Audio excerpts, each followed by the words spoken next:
बहुत समय पहले की बात है। एक घना जंगल था जहां हर जानवर खुद को सबसे महान समझता था। लेकिन वहीं रहता था एक नन्हा चूहा, नन्हू, जिसे कोई नहीं पूछता।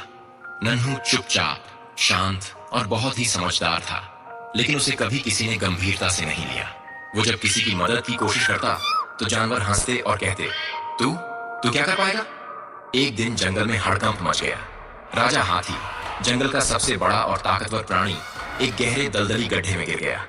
शेर, भालू, भेड़िए, सबने कोशिश की, लेकिन हाथी बहुत गहराई में था।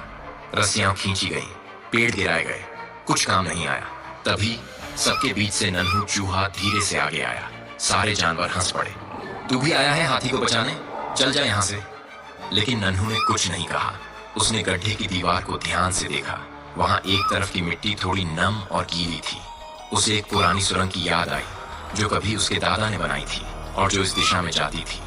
नन्हू चुपचाप वापस मुड़ा और भागा अपने पुराने बिल की ओर। वहां से वो सैकड़ों मीटर लंबी एक संकरी सुरंग में घुस गया।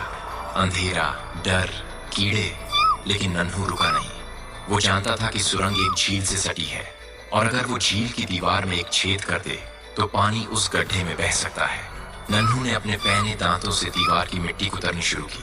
धीरे धीरे कण कण मिट्टी हटी और आखिरकार एक पतली सी धारा बहने लगी। थोड़ी ही देर में झील का पानी गड्ढे की तरफ बह गया।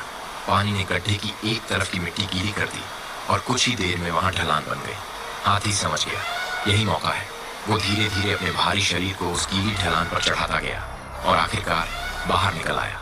सारे जानवर हैरान थे। शेर बोला, ये कैसे हुआ? हमने तो सब कोशिश कर ली थी। तभी मिट्टी में से एक छोटी सी पूंछ हिली और बाहर निकला नन्हू चूहा, कीचड़ से सना लेकिन मुस्कुराता हुआ। हाथी ने अपनी सूंड से नन्हू को उठाया और सबके सामने कहा, ताकत से नहीं, समझ से रास्ता निकलता है और जिसे तुम छोटा समझते हो वही सबसे बड़ा काम कर जाता है।